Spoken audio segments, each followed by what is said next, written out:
Hello there, welcome to another episode of World of Warplanes. So I'm back again. I've been playing a bit more World of Warplanes. I've just skipping some of the early flying bits because I decided to go over to the airfield there in front of you for my first venture out on this particular mission. I'm gradually getting the hang of the controls. Still don't quite completely understand all the mechanics or even a portion of them. And I was looking through the consumable lists as well. They seem expensive relative to the amount of money that I had in the garage. Now, admittedly, this is one of the German aircraft, so I've only flown it a couple of times, and the amount of money that I had, should we say, didn't seem to be all that much in comparison to the cost of non-premium consumables. I have also no idea whether you can buy premium consumables for regular silver the same as you can in World of Tanks. The other thing that I have discovered is that the server population in the mornings when I have my best internet connection is generally very small and very difficult to get onto a game.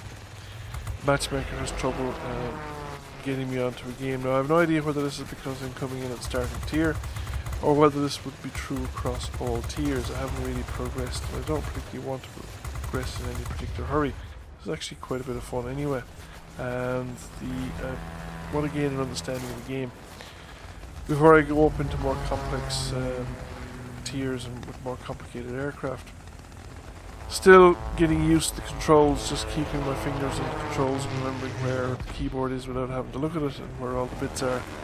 Not something I'm terribly used to. I haven't been playing a lot of games on the keyboard and on a PC where I needed to sort of remember the keyboard layout that much. I think the biggest game that I've played over the last 10 years on PC is probably D&D Online.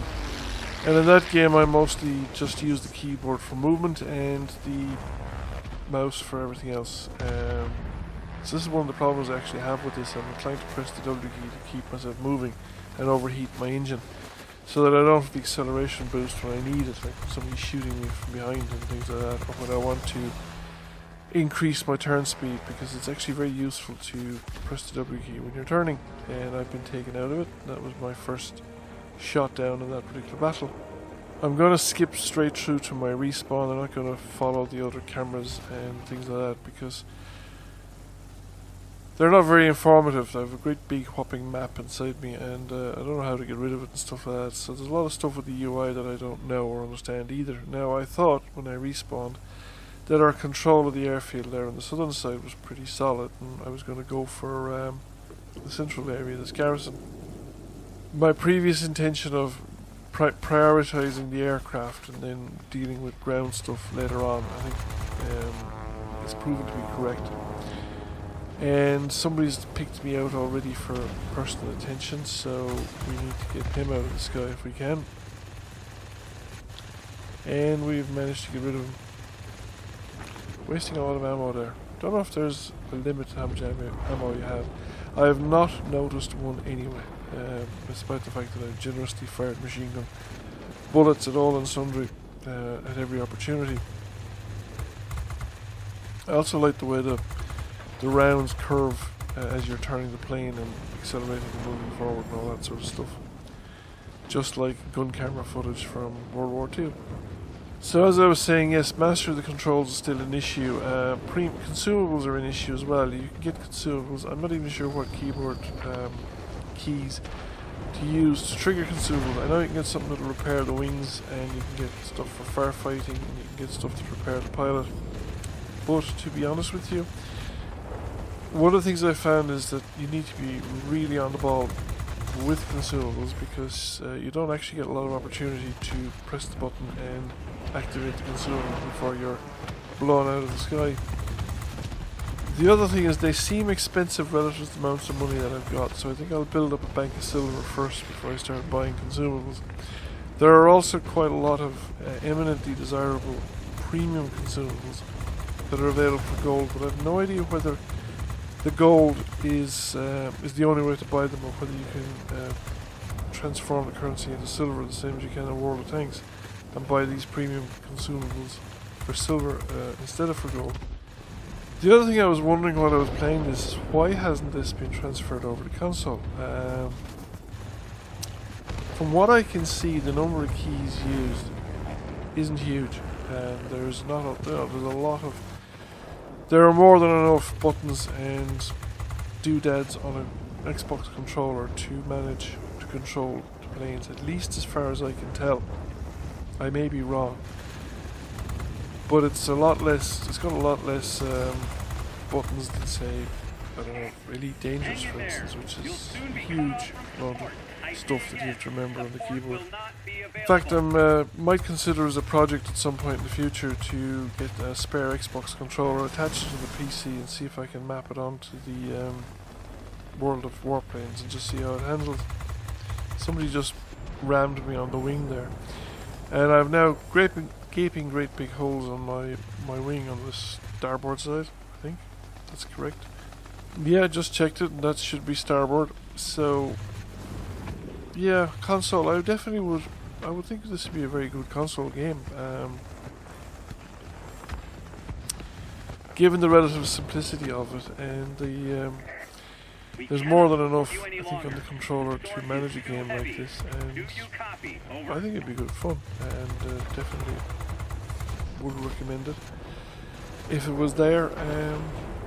At the moment, it just seems to be on the PC, and it just seems to have, I suppose, suffered from its initial reputation. By all accounts, it was a complete dog of a game when it was first released. Now, I know they've completely reworked it and revamped it, and it definitely seems to be fun this time around. I have no problem with it so far anyway. I don't know whether it has legs, you know, in the sense that I'm going to have to play it a good bit more time to get familiar with the game and see if you know, it has the same addictive qualities the World of Tanks had. Like, I'm still basically working on the basic controls and just keeping myself alive during the battles. So I'm not too sure whether the different layouts and different capture points and stuff like that have any effect on the dynamics of the battle, or if there are any sort of tactics that people use and things like that. It would strike me that platoons, or whatever the equivalent of platoons in this thing, would be utterly devastating, because you could adopt with a wingman type approach, and that would make those planes that were cooperating very, very powerful, because the sort of better pilot, you would say, could go out and do the killing, and the other guy could just stop people from shooting him down, which is historically how pilots actually operated, as far as I remember, during a lot of this period covered by by the World of Warplanes tech tree.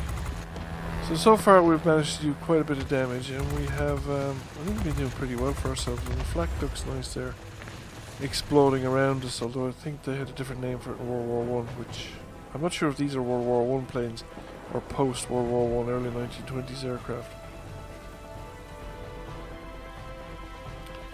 Although, were the Germans allowed to have an, I don't think the Germans were allowed to have an air force, so, I'm not sure if the Germans would have had planes in the 1920s. I know there was a lot of, that's one of the reasons glider clubs were such a big thing in Germany in the 1920s, 1930s. It was how they disguised their pilot training.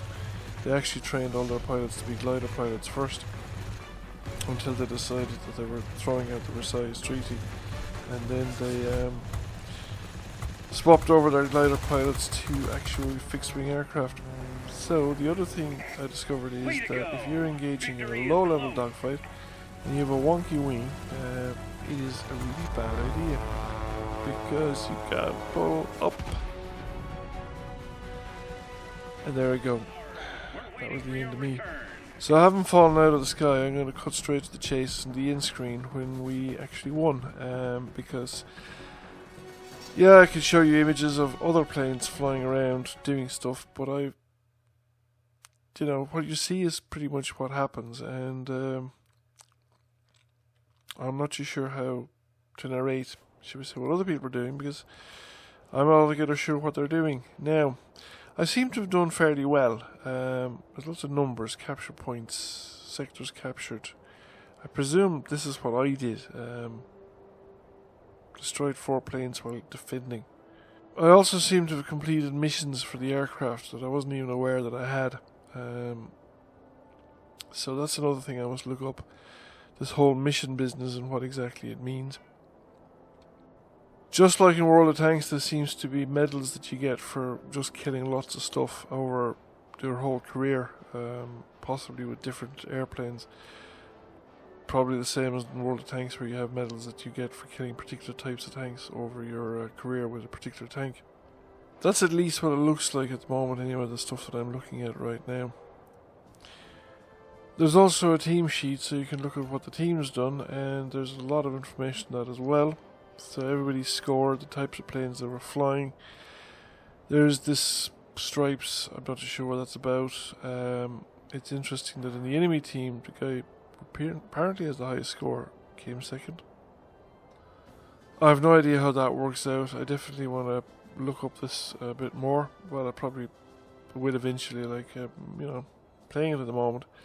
And I'm just working it out as I go along, just by looking at the effects of what I'm doing when I'm playing. Thank you for watching, and if you enjoyed the video, please give it a like. If you have not already done so, please give the channel a subscription. Once again, thank you for watching, and I will catch you all again soon.